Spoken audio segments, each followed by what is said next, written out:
The world held its breath on September 1st, 1939. Hitler's army stormed into Poland with a fury that seemed unstoppable, and Europe trembled at the sound of tanks grinding across borders. In London, a man sat in silence, cigar smoke curling around him, his mind racing faster than the news bulletins pouring in. Winston Churchill was not yet Prime Minister, but he was already the voice of warning, the prophet of danger, the man who had shouted for years that Hitler could not be trusted. And now, as Poland burned, Churchill prepared words that would echo through history. What did he say? What emotions surged through him as he faced the reality he had predicted? This was not just politics, it was defiance, raw and unyielding, born from a man who refused to bow to tyranny. Churchill's heart was heavy with the weight of memory. He remembered the trenches of the First World War, the millions lost, the promises of never again, yet here it was again. He thought of Britain's children, of families who would soon hear the wail of sirens, of cities that would be scarred by bombs. He thought of his own failures, the years when his warnings were mocked, when he was cast aside as a relic of the past. And now, vindication came at a terrible price. As Hitler's forces crushed Poland, Churchill's defiance was not just against Germany, it was against despair itself. He knew Britain was unprepared, but he also knew that surrender was unthinkable. His words would have to ignite courage in a nation that feared annihilation. When Churchill rose to speak, his voice carried the weight of centuries. He did not offer comfort, he offered truth. He spoke of Hitler's aggression as a monstrous crime, a betrayal of civilization. He warned that Britain must stand firm, that appeasement had failed, that the hour of reckoning had arrived. But beneath the thunder of his rhetoric was something deeper, a plea to the human spirit.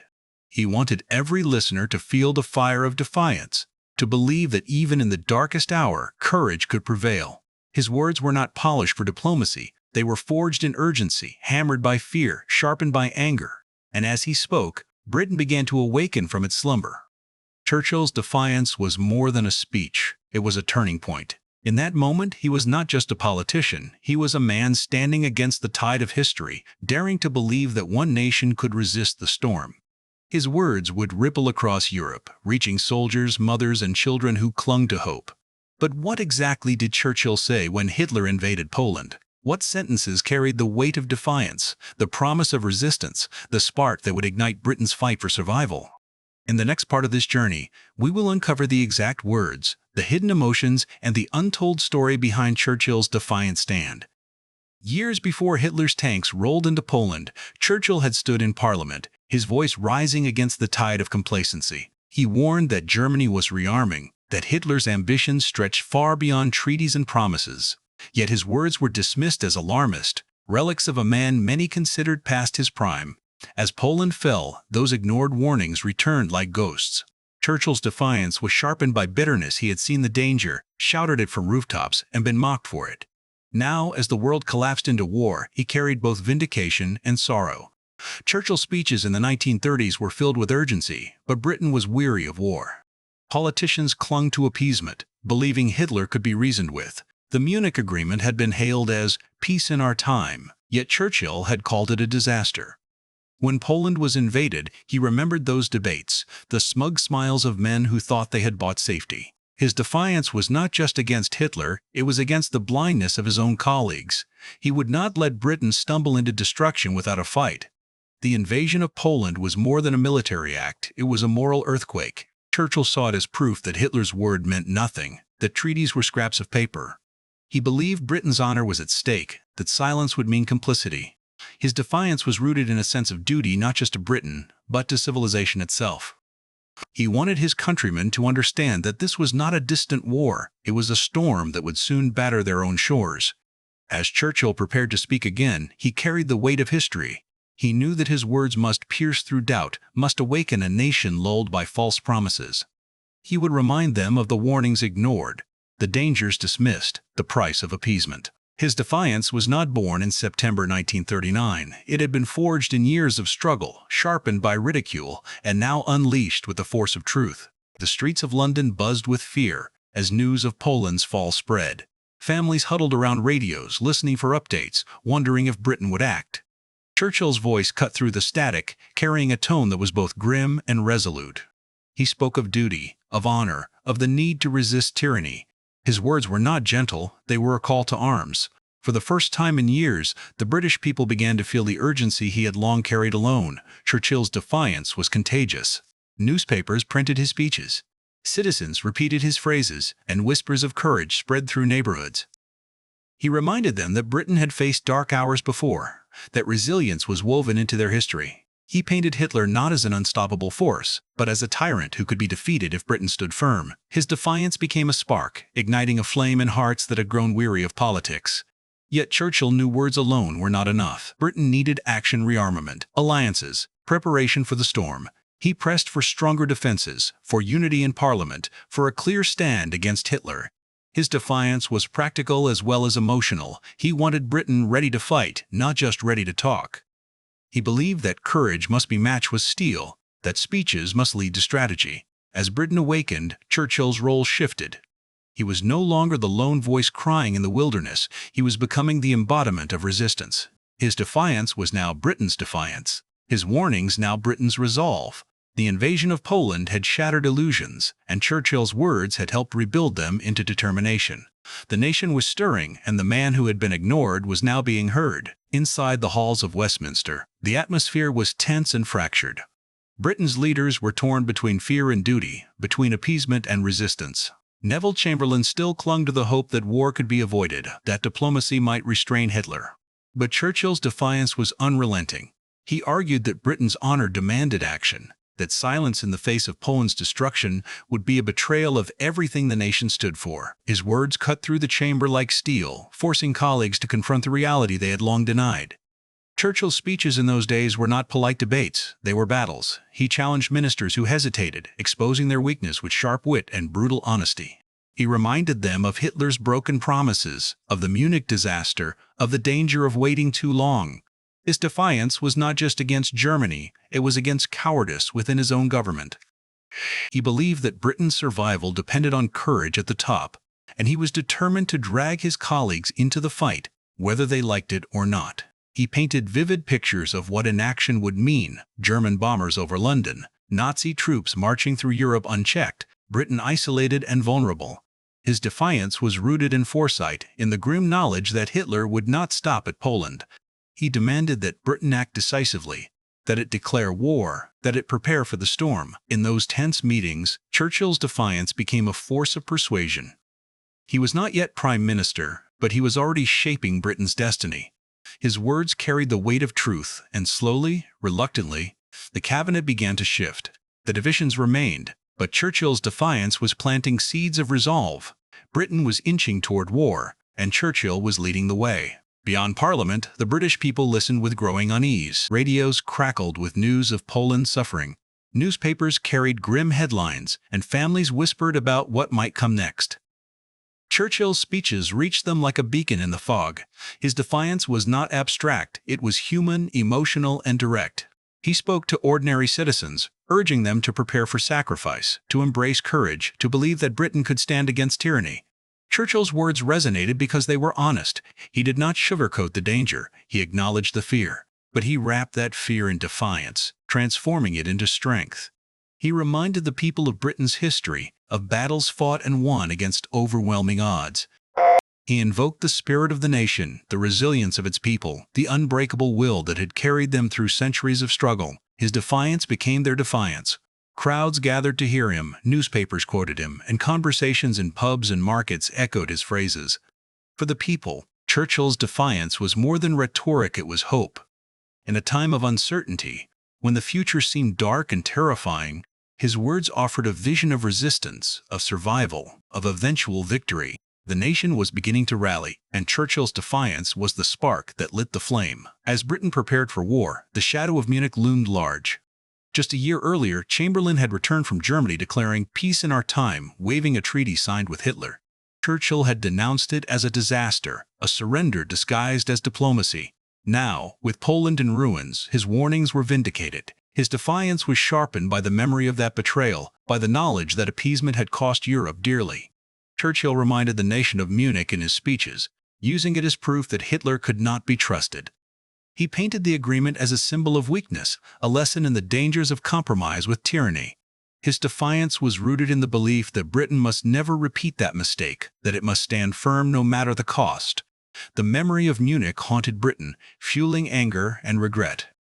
Churchill tapped into that emotion, channeling it into resolve. He urged the nation to learn from its errors, to embrace defiance instead of appeasement, to face Hitler with strength instead of hope. His words carried the sting of truth, reminding listeners that the price of weakness was already being paid in Poland. Munich was a scar, and Churchill's defiance was the salve. He turned regret into determination, shame into courage, despair into defiance. The nation was beginning to understand that survival required strength, and Churchill was the man who embodied it. His defiance was no longer just words, it was a plan for survival. Factories roared to life, producing weapons and supplies. Young men enlisted, families prepared for rationing, cities braced for bombing. Churchill's defiance was the fuel driving this transformation. He reminded the nation that every effort mattered, that every sacrifice was part of the larger struggle. His words gave meaning to hardship, turning fear into purpose. Churchill's speeches reached beyond Britain, inspiring allies and warning enemies. He spoke to the world, declaring that Britain would not surrender, that it would fight on no matter the odds. His defiance was a message to Hitler. Britain would resist, Britain would endure, Britain would triumph. The call to arms was answered. Britain was mobilizing, preparing for the storm, and Churchill's defiance was the voice guiding it. The nation was no longer passive, it was ready to fight. As German bombers darkened the skies, Britain faced its first true test. The Blitz began, raining destruction on cities, tearing families apart, and filling the nights with fire and fear. Churchill's defiance was tested as never before. He spoke to the nation with urgency, acknowledging the horror but refusing to yield. His words became shields, protecting morale, inspiring courage, and defying despair. Churchill visited bombed neighborhoods, walking among the rubble, speaking to survivors, comforting children. His presence was more than symbolic, it was defiance made flesh. He showed the people that their leader stood with them, that he shared their suffering, that he would not abandon them. His defiance was human, rooted in empathy as well as strength. The Blitz was relentless, but Churchill's speeches kept the nation's spirit alive. He spoke of resilience, of unity, of the need to endure. He reminded the people that Britain had faced dark nights before, that courage was their greatest weapon. His defiance became a rallying cry, echoing through shelters and streets, turning fear into determination. The Blitz was a nightmare, but Churchill's defiance was the light within it. His words gave hope, his presence gave strength, his leadership gave courage. Britain endured, and Churchill's defiance was not limited to Britain, it reached across the world. He sought allies, urging nations to join the fight against Hitler. He spoke to Roosevelt, to leaders across Europe, to anyone who would listen. His words carried urgency, passion, and conviction. He believed that Britain could not stand alone. His defiance was a call to action, urging nations to resist, to fight, to stand together. He believed that Britain's courage could inspire others, that its defiance could ignite a global movement. At the same time, Churchill's defiance was a warning to enemies. He declared that Britain would never surrender, that it would fight on no matter the odds. His words were weapons, striking fear into Hitler's regime, reminding them that Britain was unyielding. His defiance was both shield and sword, protecting allies and threatening enemies. Churchill's defiance was not without cost. Every word he spoke carried the weight of responsibility, the burden of knowing that lives would be lost, cities destroyed, families torn apart. He understood that his speeches were not just rhetoric, they were calls to sacrifice. As Britain braced for war, Churchill carried the heavy knowledge that his defiance would lead to suffering, but he believed that surrender would lead to something far worse, slavery under tyranny. In private moments, Churchill wrestled with doubt. He thought of his family, of his children, of the world they would inherit. He wondered if Britain was strong enough, if his leadership was enough, if defiance alone could withstand Hitler's fury. Yet each time doubt crept in, he crushed it with determination. He believed that history demanded courage, that his role was to embody it, that Britain's survival depended on his refusal to yield. Churchill's defiance was not blind optimism, it was calculated risk. He knew the odds, the dangers, the weaknesses of Britain's defenses. But he also knew the strength of its people, the resilience of its spirit, the power of unity. He believed that defiance could inspire allies, could rally nations, could turn the tide of history. His burden was heavy, but his resolve was unbreakable. As Britain looked to him, Churchill's defiance became more than personal. It became national. His words were no longer just speeches. They were the heartbeat of a nation, the rhythm of resistance, the sound of survival. The burden of leadership was immense, But Churchill carried it with defiance, with courage, with unyielding determination. When France collapsed under Hitler's assault, Britain faced its darkest hour. The fall of Paris sent shockwaves across Europe, leaving Britain isolated, vulnerable, and terrified. Churchill's defiance was tested as never before. He spoke to the nation with raw honesty, acknowledging the disaster but refusing to surrender. His words were a shield against despair, a promise that Britain would fight on alone if necessary. Churchill's speeches during the fall of France were filled with emotion. He mourned the loss of an ally, the destruction of a proud nation, the suffering of millions. Yet he transformed that grief into defiance, urging Britain to stand firm, to resist, to endure. He reminded the people that Britain's fate was now in its own hands, that survival depended on courage, that surrender was not an option. The fall of France was a warning of what could happen to Britain. Churchill painted vivid pictures of Nazi occupation, of tyranny spreading across Europe, of freedom crushed under Hitler's boot. His defiance was a call to arms, a demand that Britain fight with everything it had, that it refused to share France's fate. In those dark days, Churchill's defiance was the nation's lifeline. His words gave hope, his courage gave strength, his leadership gave direction. France had fallen, but Britain would not. Churchill's defiance ensured that the fight would continue. As British troops were trapped on the beaches of Dunkirk, Churchill faced a nightmare. Hundreds of thousands of soldiers risked annihilation, their survival hanging by a thread. Churchill's defiance was tested in the face of disaster. He spoke to the nation with urgency, acknowledging the danger but refusing to yield. His words became a rallying cry, inspiring the rescue effort that would become known as the Dunkirk Miracle. Churchill's speeches during Dunkirk were filled with emotion. He spoke of courage, of sacrifice, of the need to save Britain's sons. He urged civilians to join the effort, to send boats, to risk everything for the soldiers stranded on the beaches. His defiance was not just rhetoric, it was action, mobilizing a nation to perform the impossible. The Dunkirk evacuation was a triumph of defiance. Against overwhelming odds, Britain saved its army, preserving the core of its fighting force. Churchill's words had inspired courage, had turned despair into determination, had transformed disaster into survival. His defiance had given Britain a second chance. Dunkirk was more than a military operation, it was a symbol of resilience. Churchill's defiance had carried the nation through its darkest hour, had inspired ordinary citizens to perform extraordinary acts, had ensured that Britain would fight on. The Dunkirk miracle was proof that defiance could triumph over despair. In June 1940, Churchill delivered one of the most famous speeches in history. Standing before Parliament, he declared that Britain would fight on the beaches, on the landing grounds, in the fields, and in the streets. His defiance was thunderous, echoing through the chamber, reverberating across the nation, inspiring courage in every listener. Churchill's words were more than rhetoric, they were a vow. He promised that Britain would never surrender, that it would resist Hitler no matter the cost, that it would fight to the end. His defiance was absolute, unyielding, uncompromising. He transformed fear into courage, despair into determination, weakness into strength.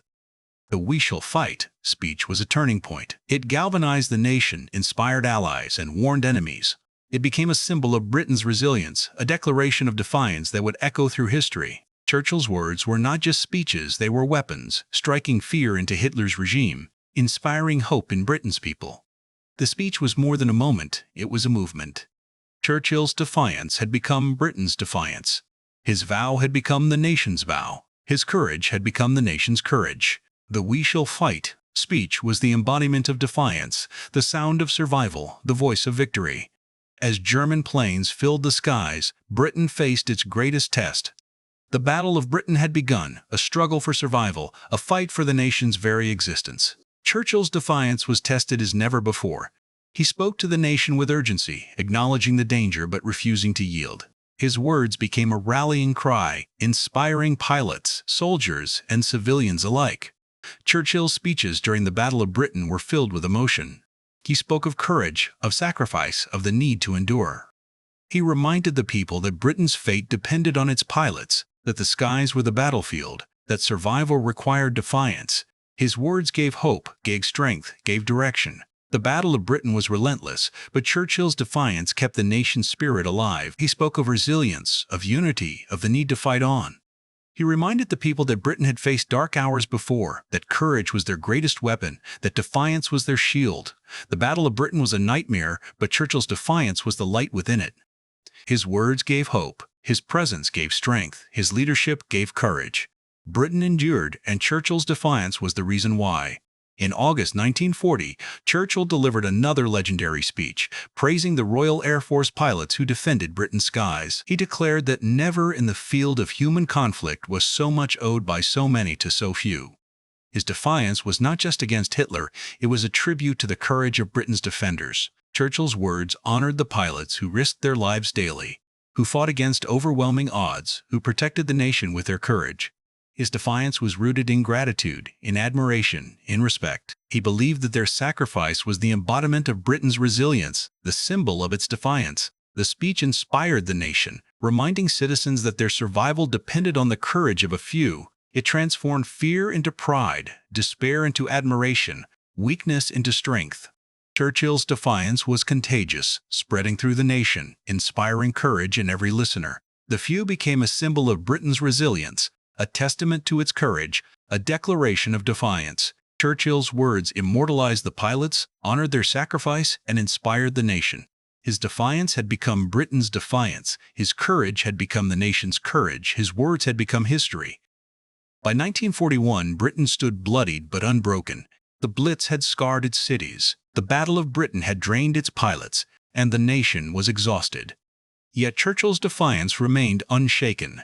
He knew Britain could not win alone. It needed allies, and above all, it needed the United States. Crossing the Atlantic in secrecy, Churchill prepared to meet Roosevelt, gambling everything on persuasion. His defiance was not just against Hitler, it was against isolation, against despair, against the possibility that Britain might be abandoned. Churchill's journey was perilous. German U-boats prowled the seas, hunting ships eager to strike. Yet Churchill insisted on traveling, cigar in hand, determined to face Roosevelt in person. His defiance was embodied in that voyage, risking his life to secure Britain's survival. He believed that words spoken face to face could change history, that his passion could ignite America's resolve, that his defiance could inspire Roosevelt to join the fight. The meeting between Churchill and Roosevelt was more than diplomacy. It was destiny. Churchill spoke with urgency, painting vivid pictures of Britain's struggle, of cities burning, of children hiding in shelters, of pilots fighting against overwhelming odds. His defiance was contagious, filling the room with energy, convincing Roosevelt that Britain's fight was America's fight, that freedom itself was at stake. The Atlantic Charter was born from that defiance, a declaration of shared principles, of unity against tyranny, of hope for a better world. Churchill's gamble had paid off. His defiance had crossed the ocean, had reached Roosevelt's heart, had forged an alliance that would change the course of history. Churchill's defiance found new strength in Roosevelt's words. When the American president declared that the United States would become the arsenal of democracy, Churchill felt vindicated. His speeches had carried across the Atlantic, inspiring a nation that had long resisted involvement. His defiance had awakened America, had stirred its conscience, had begun to turn the tide. Britain's survival now depended on American support. Ships filled with weapons, food, and supplies began crossing the ocean, sustaining Britain's fight. Churchill's defiance was no longer lonely, it was shared. He spoke to the nation with renewed confidence, reminding them that they were not alone, that allies were rising, that defiance was spreading across the world. Yet Churchill knew that supplies were not enough. He needed America's full commitment, its soldiers, its power, its resolve. His defiance was relentless, pressing Roosevelt, urging him to act, to join, to fight. He believed that Britain's courage could inspire America, that its defiance could ignite a global movement, that survival required unity. The arsenal of democracy was a lifeline, but Churchill's defiance demanded more. He would not rest until America joined the war, until Britain's fight became the world's fight, until tyranny was crushed. His defiance was not satisfied with survival, it demanded victory. Back in Britain, the Blitz continued. Night after night, German bombers filled the skies, raining destruction on London, tearing families apart, filling the nights with fire and fear. Churchill's defiance was tested as never before. He spoke to the nation with urgency, acknowledging the horror but refusing to yield. His words became shields, protecting morale, inspiring courage, defying despair. Churchill walked among the ruins, visiting bombed neighborhoods, speaking to survivors, comforting children.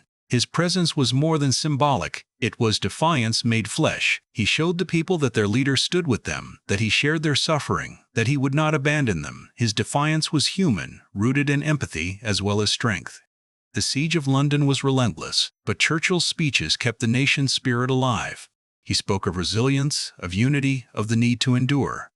He reminded the people that Britain had faced dark nights before, that courage was their greatest weapon. His defiance became a rallying cry, echoing through shelters and streets, turning fear into determination.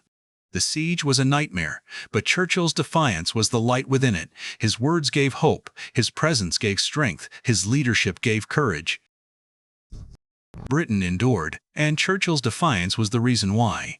Behind the scenes, Churchill's defiance took the form of secret letters to Roosevelt. He wrote with urgency, with passion, with desperation. He described Britain's suffering, its courage, its need for help. His words were weapons, aimed at America's conscience, designed to persuade, to inspire, to ignite. His defiance was not just public, it was private, relentless, unyielding. The letters were filled with vivid detail. Churchill painted pictures of bombed cities, of children hiding in shelters, of pilots fighting against overwhelming odds. He appealed to Roosevelt's humanity, to his sense of duty, to his belief in freedom. His defiance was persuasive, emotional, strategic. He believed that words could change history. Churchill's defiance had reached across the Atlantic, had touched Roosevelt's heart, had begun to turn the tide. The secret letters were more than correspondence. They were weapons of defiance. They carried Britain's struggle, its courage, its hope. They forged bonds, inspired action, and changed history. Churchill's defiance was not limited to speeches. It was written in ink, carried across oceans, etched into destiny.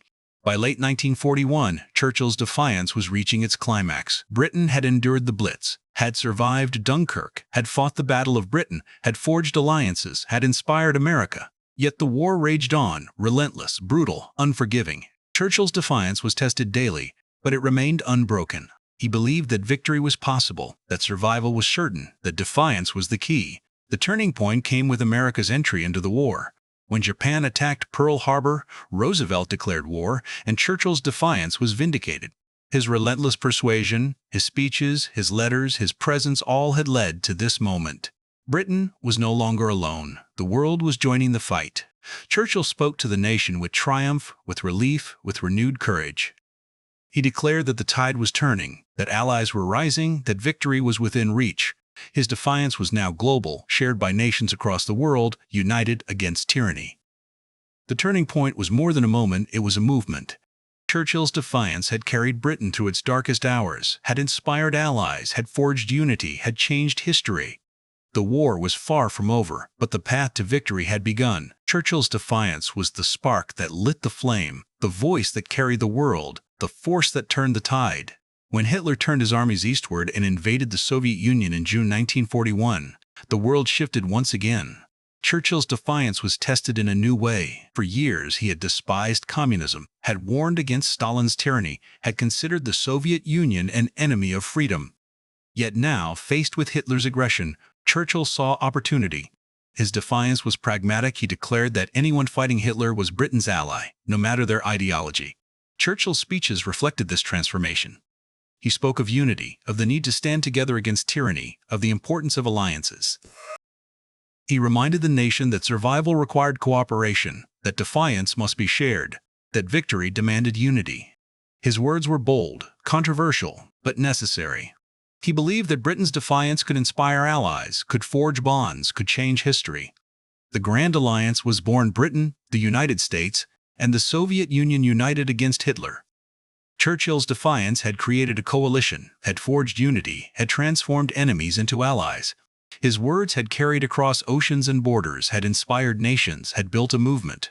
The Grand Alliance was more than politics, it was survival. Churchill's defiance had created a force strong enough to challenge Hitler, had united nations in a common cause, had changed the course of history. His defiance was now global, shared by allies across the world, united against tyranny. In December 1941, after America entered the war, Churchill crossed the Atlantic once more. His journey to Washington was filled with urgency, with hope, with defiance. He sought to strengthen the alliance, to coordinate strategy, to inspire America's leaders. His presence was more than symbolic. It was defiance made flesh, a declaration that Britain would fight alongside America, that unity was the key to victory. Churchill's speeches in Washington were filled with emotion. He spoke of Britain's struggle, of its courage, of its need for allies. He reminded America that freedom was at stake, that tyranny threatened the world, that unity was essential. His defiance was persuasive, inspiring, relentless. He believed that Britain's courage could ignite America's resolve, that its defiance could forge unity, that survival required cooperation. Churchill's presence in Washington was transformative. He met with Roosevelt, with Congress, with military leaders. He spoke with passion, with urgency, with conviction. His defiance was contagious, inspiring America's leaders, strengthening the alliance, forging bonds that would endure. The Washington journey was more than diplomacy. It was destiny. Churchill's defiance had crossed the ocean, had reached America's heart, had forged unity, had changed history. The alliance was strong, the path to victory was clear, the fight was united. As 1942 began, Churchill's defiance took on new dimensions. The war was global, stretching across continents, consuming nations, testing humanity. Churchill spoke of the arc of defiance, of the need to resist tyranny everywhere, of the importance of unity. His words carried across the world, inspiring allies, warning enemies, shaping history. Churchill's speeches were filled with vivid imagery. He painted pictures of battles, of sacrifices, of courage. He reminded the nation that survival required resilience, that victory demanded unity, that defiance was the key. His words were weapons, striking fear into enemies, inspiring hope in allies, forging bonds across the world. The arc of defiance was more than rhetoric, it was reality. Britain fought in Africa, in Europe, in the skies, in the seas. Its soldiers, sailors, and pilots embodied Churchill's defiance, carried his words into battle, transformed his speeches into action. His defiance was not just spoken, it was lived. The arc of defiance was history in motion. Churchill's words had created a movement, had inspired nations, had forged unity. His defiance was the heartbeat of the alliance, the rhythm of resistance, the sound of survival. In January 1943, Churchill traveled to Casablanca to meet Roosevelt and plan the next phase of the war. His defiance was strategic, focused, relentless. He sought to coordinate strategy, to plan invasions, to forge unity. His presence was more than symbolic. It was defiance made flesh, a declaration that Britain would fight alongside America, that unity was the key to victory. Churchill's speeches at Casablanca were filled with urgency. He spoke of the need to strike at Germany, to liberate Europe, to defeat tyranny. He reminded allies that survival required courage, that victory demanded unity, that defiance was essential. His words were persuasive, inspiring, relentless. The Casablanca Conference was transformative. Plans were made for the invasion of Italy, for the liberation of Europe, for the defeat of Germany. Churchill's defiance had shaped strategy, had forged unity, had changed history. His words had carried across the world, had inspired allies, had built a movement. Casablanca was more than diplomacy, it was destiny. Churchill's defiance had created a plan, had forged unity, had changed history. The path to victory was clear, the fight was united, the alliance was strong. As the war raged on, Churchill's defiance became a torch of hope. He spoke to the nation with passion, with urgency, with conviction. He reminded them that survival required courage, that victory demanded unity, that defiance was the key. His words were weapons, striking fear into enemies, inspiring hope in allies, forging bonds across the world. Churchill's speeches were filled with emotion. He spoke of sacrifices, of courage, of resilience. He reminded the nation that every effort mattered, that every sacrifice was part of the larger struggle, that defiance was essential. His words gave meaning to hardship, turned fear into purpose, transformed despair into determination. The torch of hope was more than rhetoric, it was reality.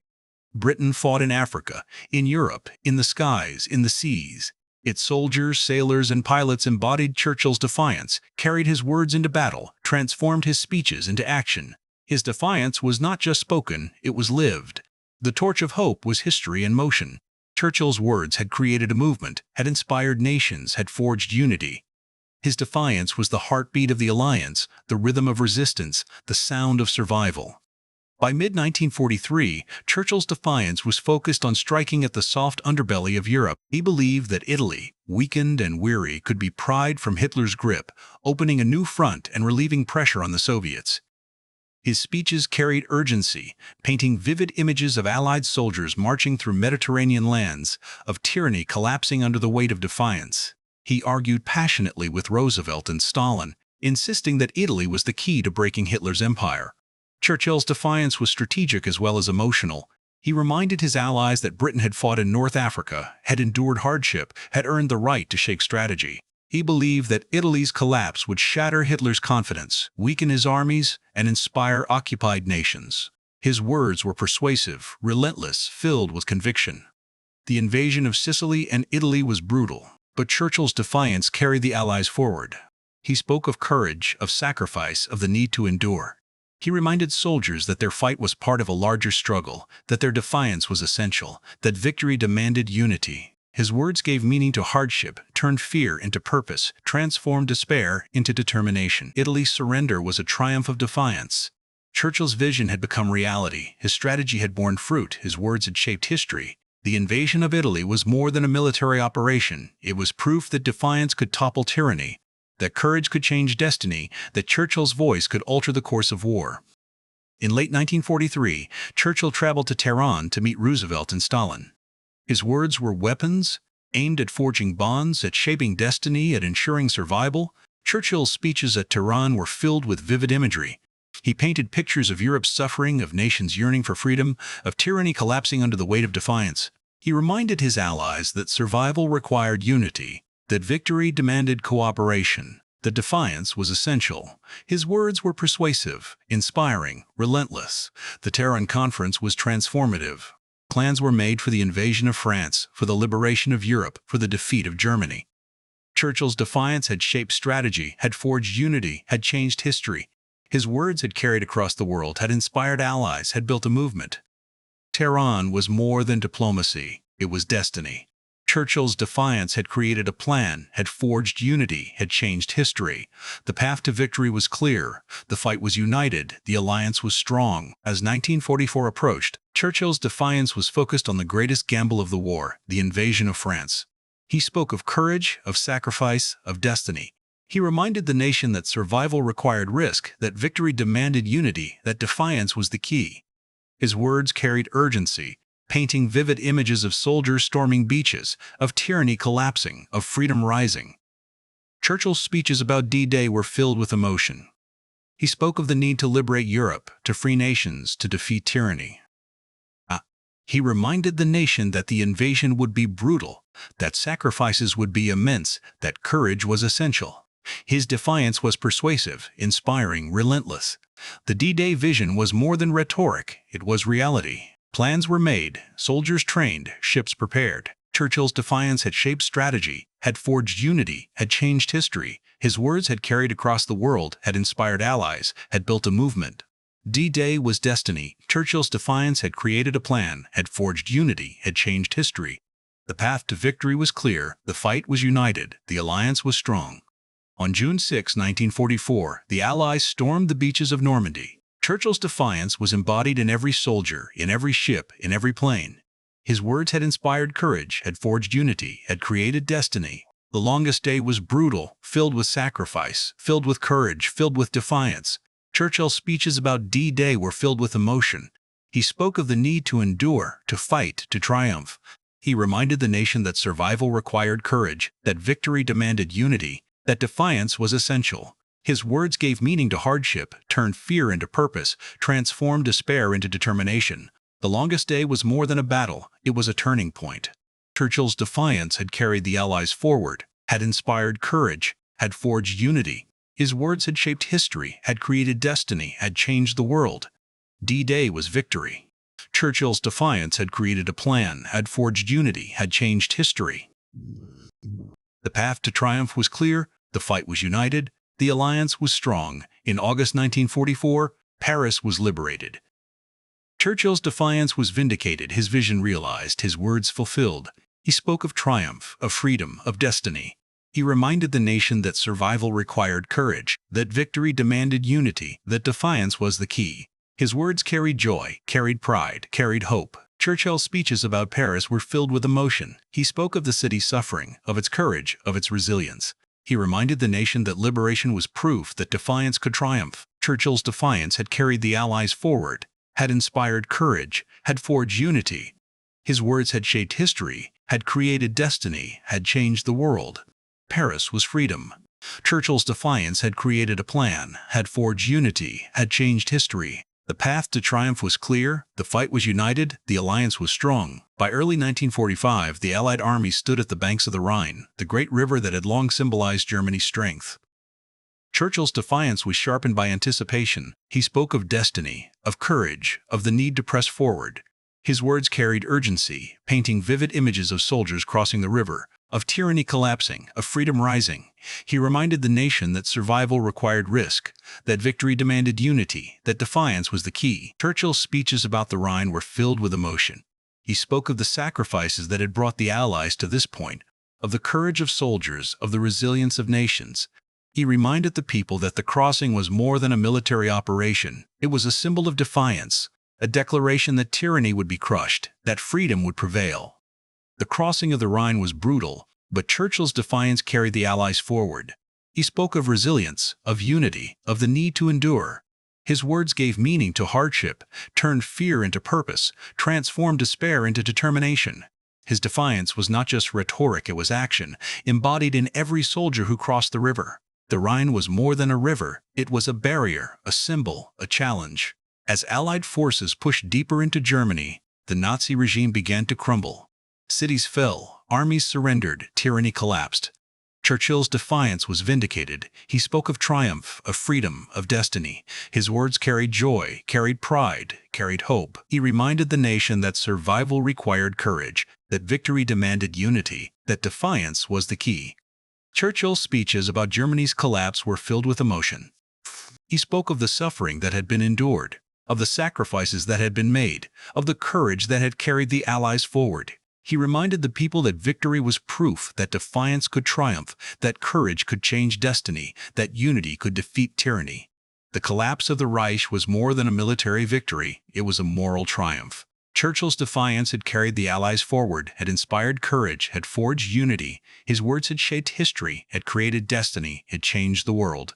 Germany's defeat was freedom. Churchill's defiance had created a plan, had forged unity, had changed history. The path to triumph was clear, the fight was united, the alliance was strong. As Allied troops liberated concentration camps, the world was confronted with the full horror of Hitler's regime. Churchill's defiance was shaken but unbroken. He spoke of grief, of outrage, of the need for justice. His words carried sorrow, carried anger, carried resolve. He reminded the nation that survival required courage, that victory demanded unity, that defiance was essential. Churchill's speeches about the camps were filled with emotion. He spoke of the suffering of millions, of the cruelty of tyranny, of the need to remember. He reminded the people that victory was not just military, it was moral, it was human, it was essential. His defiance was rooted in compassion, in justice, in humanity. The discovery of horror was more than a revelation, it was a call to conscience. Churchill's defiance had carried the Allies forward, had inspired courage, had forged unity. His words gave meaning to grief, turned sorrow into resolve, transformed despair into determination. The camps were proof of tyranny's evil, but Churchill's defiance was proof of humanity's resilience. His words had shaped history, had created destiny, had changed the world. June 9, 1945, Churchill announced victory in Europe. His defiance was vindicated, his vision realized, his words fulfilled. He spoke of triumph, of freedom, of destiny. His words carried joy, carried pride, carried hope. He reminded the nation that survival required courage, that victory demanded unity, that defiance was the key. Churchill's speeches on V-Day were filled with emotion. He spoke of the sacrifices that had been made, of the courage that had carried the Allies forward, of the resilience of nations. He reminded the people that victory was proof, that defiance could triumph, that courage could change destiny, that unity could defeat tyranny. Victory in Europe was more than a military triumph. It was a moral triumph. Churchill's defiance had carried the Allies forward, had inspired courage, had forged unity. His words had shaped history, had created destiny, had changed the world. V-Day was freedom. Churchill's defiance had created a plan, had forged unity, had changed history. The path to triumph was clear. The fight was united. The alliance was strong. Victory brought joy, but it also brought sorrow. Britain was scarred, its cities destroyed, its families grieving. Churchill's defiance was tempered by grief. He spoke of sacrifice, of resilience, of the need to rebuild. His words carried sorrow, carried pride, carried hope. He reminded the nation that survival required courage, that victory demanded unity, that defiance was essential. Churchill's speeches after victory were filled with emotion. He spoke of the suffering that had been endured, of the sacrifices that had been made, of the courage that had carried the Allies forward. He reminded the people that victory was proof, that defiance could triumph, that courage could change destiny, that unity could defeat tyranny. The price of triumph was immense.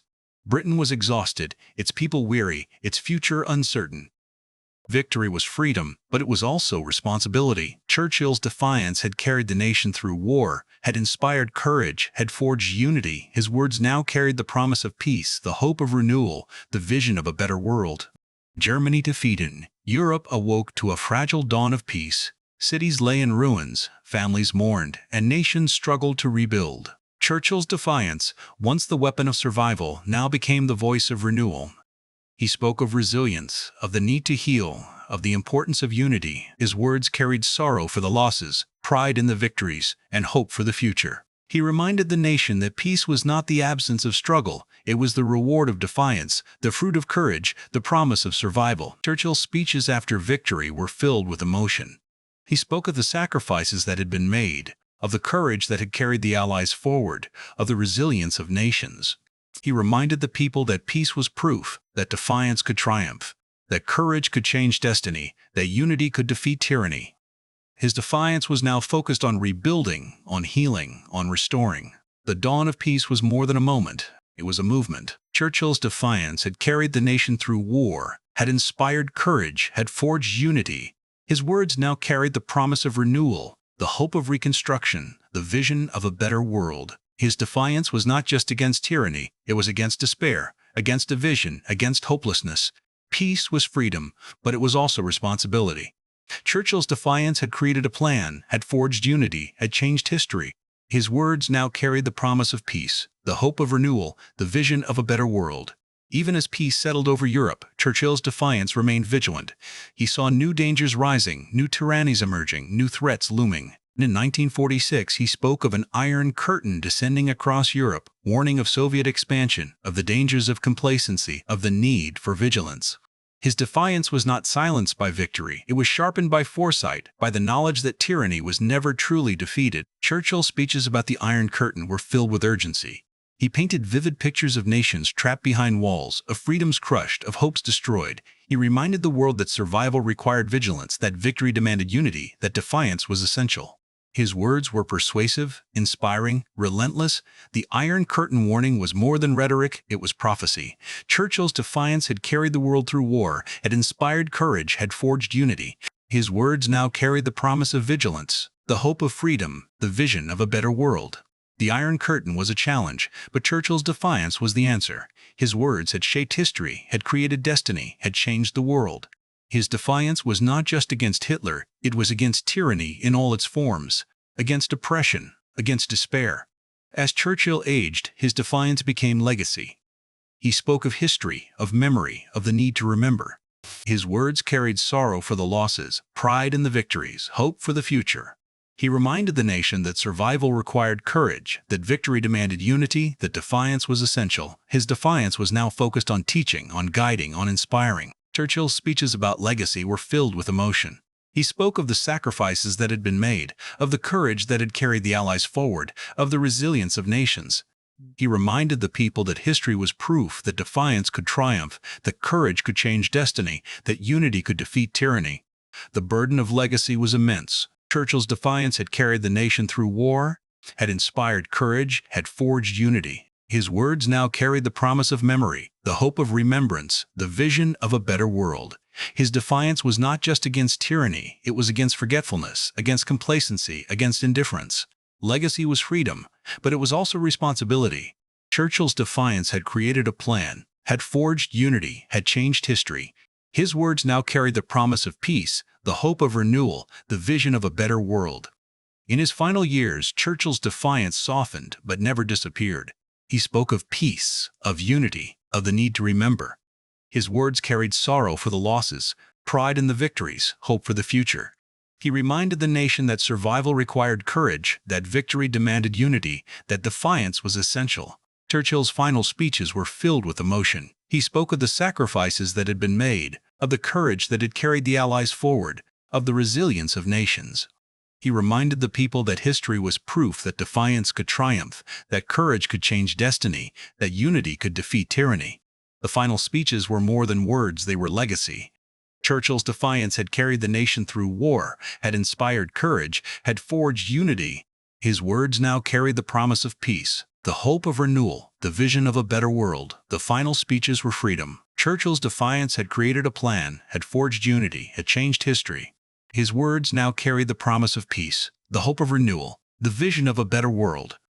Churchill's defiance was more than speeches, it was history. It carried Britain through war, inspired allies, forged unity, changed destiny.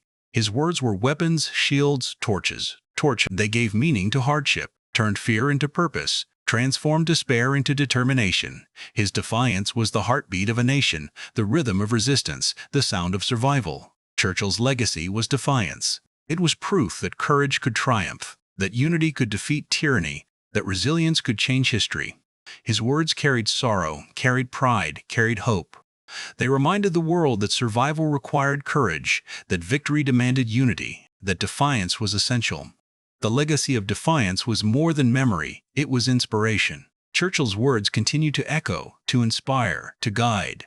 They remind us that tyranny can be defeated, that freedom can be preserved, that courage can change destiny. His defiance was not just history, it was prophecy, it was guidance, it was legacy.